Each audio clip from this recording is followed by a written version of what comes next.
I changed my task sections again. What you have on the screen is the result of months of work and improvement, and this is the final result I have for now. As you might already know, I'm using sections different from the today, upcoming, later that everyone has.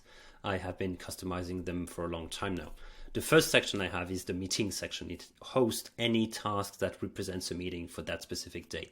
Then I have top priority, which is what I really have to do on that specific day. And then I have recently assigned, and that's the biggest change I made in the past couple of days. Recently assigned used to be at the top of the list, but I was spending my day triaging stuff into recently assigned. So I decided to move that below the top priority because it's usually less important than what's inside the top priority section. Then I have the important section with anything that's important but not a top priority.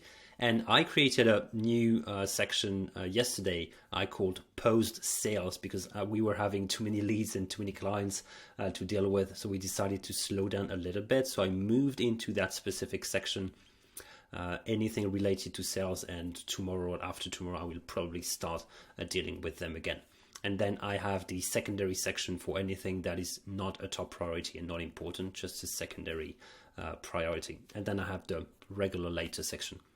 And I've talked about this in other videos, but I have those little trigger sections at the bottom, the snooze sections, allowing me to snooze something by a certain number of days or month. So when you move a task into the 3D section, it will actually move the task 3 days from now and move it back into the later section.